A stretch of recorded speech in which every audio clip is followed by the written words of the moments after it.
Hello everyone, I'm Alessandro Canossa. I've had a foot in two shoes for the longest time, being involved both in the game industry and in academia.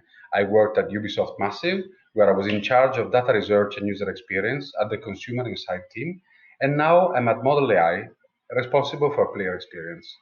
At the same time, I've been associate professor at Northeastern University in Boston for a few years now, and now I am at the Danish School of Design. I'm here today to share a method to infer player motivation from gameplay behavior. First, I'd like to start with a bit of an overview about what is motivation. Motivation is a basic set of psychological needs according to the self-determination theory, SDT. It is a popular positive psychological framework that allows us to think about motivation, and it unfolds around three pillars: autonomy, competence, and relatedness. Autonomy is the experience of volition, the possibility to engage with meaningful choices that are fair and equally optimal. For players, is the feeling that they are in control of the action. Competence consists of feeling self-effective while growing. It entails opportunities to practice and show off skills and mastery. It requires positive feedback after the completion of a task and an overview of the path towards growth. Relatedness is the feeling of being acknowledged and recognized by other entities in the game. It develops during interaction, support, conflict with NPCs and other players. Relatedness results in the feeling of belonging to the game universe as a whole. Ubisoft has developed UPEC, the Ubisoft Perceived Experience Questionnaire. UPEC is a survey based on self-determination theory to assess the satisfaction of basic psychological needs and the motivation of players, which is what drives their action in a game. It is used routinely for two purposes: evaluating and comparing different games, and assessing and comparing player motivation within the same game. For each motivational pillar, we develop two constructs. For autonomy, we have playstyle and agency. Playstyle is the freedom of having an option, while agency is the impact of the choices. Competence as the growth as a progression and increased complexity, and mastery in terms of performance and feedback. Relatedness as closeness, being together with other entities, and interdependence, the impact of the roles. If you're interested in this research, we published it, and the reference is here at the bottom of the slide. UPEC is based on self-determination theory. It differentiates between extrinsic and intrinsic motivation. Although games have explicit pressures and rewards, they support intrinsic motivation as they are very good at facilitating the three psychological needs we just saw, which are competence, autonomy, and relatedness. We chose to include also presence, which is a feeling of unmediated experience. The presence mediates competence and autonomy. The UPEC scores are derived from the relevant items of a 21-item questionnaire. I would like to give you a bit of a taste of what this questionnaire is. These are the items for autonomy. There are 6 of them, and they range from I was free to decide how I wanted to play, to I had important decision to make when playing, to my actions had an impact on the game. The 6 questions, the 6 items for competence are: within time I became better at playing, or I was good at playing, I felt competent, and my mastery of the game improved with practice. These are just some of the questions. Relatedness has the largest amount of items, and they range from I like the people I play with, to other players are friendly towards me, to I cared about what happens to some of the characters. The fourth construct, presence, unfolds with 3 facets. The first is emotional presence, is the feeling for the characters and events in the game as if they occurred in real life. Narrative presence is the coherency of the fantasy within the game universe. And physical presence is the feeling of being transported to another place while moving through the game. As I mentioned before, UPEC is used to assess the motivation of player, but it can also be used to evaluate and compare different games. For example, here we can see the top and bottom performers amongst the popular games that came out in the last few years. As an example, we can look at, play style is the freedom of having an option. We can see that the top performers are Assassin's Creed Odyssey and Red Dead Redemption. While for mastery, the top performer are, of course, God of War and Assassin's Creed Odyssey. The bottom performer for playstyle are Destiny 2 and God of War, while for competence mastery, the bottom performer are The Crew and Fortnite. We can see how God of War is the bottom performer for autonomy because it does not allow a lot of freedom or a lot of options, but it is the top performer in terms of providing feedback to good performance and mastery. So this is just a little taster of how the UPEC tool can be used for different purposes. Now, in terms of the reason why we're here today, is actually a research we run using the game Tom Clancy: The Division.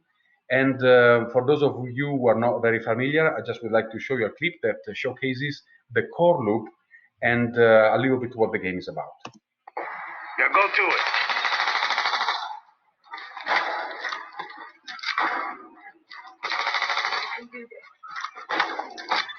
Warning. Sentry turret detected. I've seen those in action. They're nasty. Get in close before it recognizes you as hostile, or we're gonna need a sponge to mop you up. You can still run.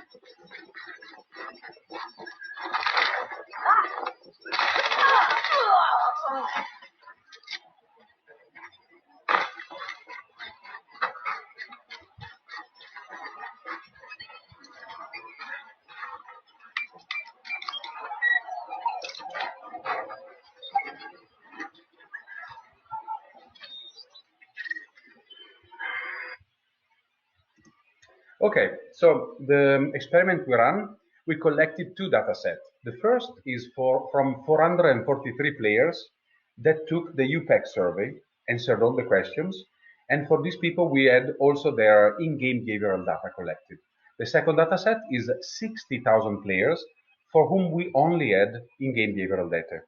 The behavioral data we collected are 30 gameplay features that include general playtime for how long they played, completion, that basically means which mission they chose, how long time it took to complete each one of them, the number of deaths, and all sorts of other performance measures. We had progression as well, which is their gear score, player level, and PvP ranking. We had their early gameplay behavior, and we had their playtime in the DLC. Based on this 30 gameplay feature, we were able to run a clustering study and identify 4 groups of behavior. We have adventurers.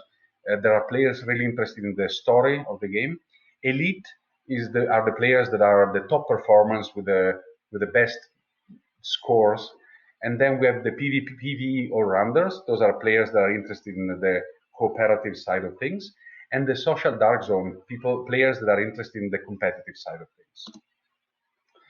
So this is how we did it. We measured motivation using the Ubisoft Perceived Experience Questionnaire and used supervised learning to train our models on high-level gameplay data. The output of our models were labeled through scores of different motivational factors. To measure these scores, we used the Ubisoft Perceived Experience Questionnaire. With both the input and the output in place, we just had to connect the two. For that, we used prediction rather than clustering, trying to predict experience rather than behavior, and using a hybrid method that was neither bottom-up or top-down. We use pairwise preference learning to build our models. We cannot trust absolute values, but we can trust the relation between the values. We ignore the scores as such and focused instead on the preference relation. For each pair of points, A and B, we created 2 new data points. During the process, we apply a preference threshold to control the minimum difference between data points, which is considered significant enough to label a preference relation.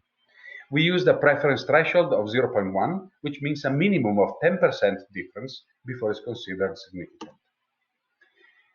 To do that, we used the rank support vector machine implemented in PyPLT. It is a toolbox developed at the Institute of Digital Games University of Malta. We created a linear and non-linear models for each motivational factor and each group of modality.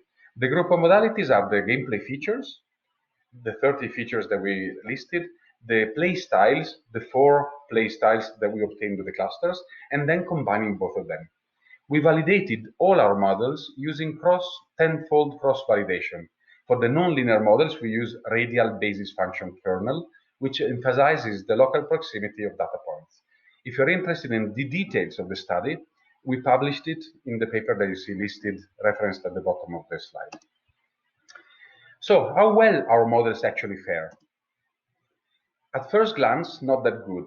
If we try to predict the four components of the SDP using only the play styles, which are the four clusters derived from the 30 features, the average for both models is 57%. Is not very good.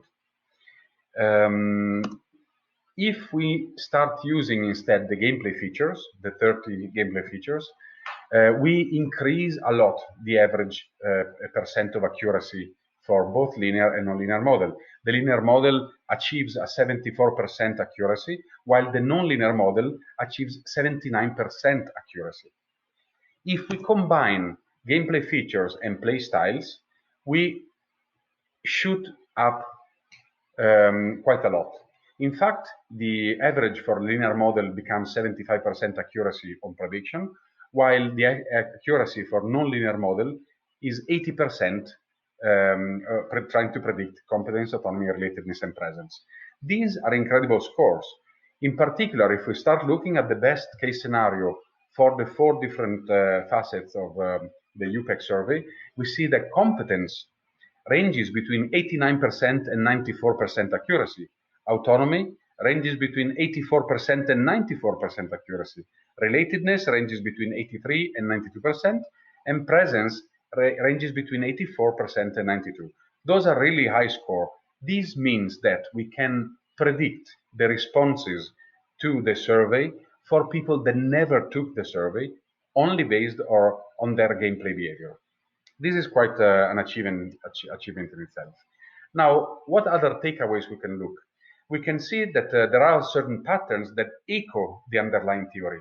For example, competence is positively correlated with long play time and steady progression rate, and negatively correlating with rushing through the early content. Autonomy is positively correlated with the high completion and progression rate, and early PDP success and DLC playtime.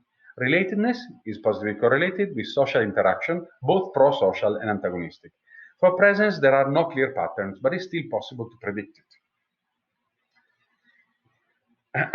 So, using this method, it's possible to extend the survey results from the few hundred people that took the survey to the whole player population.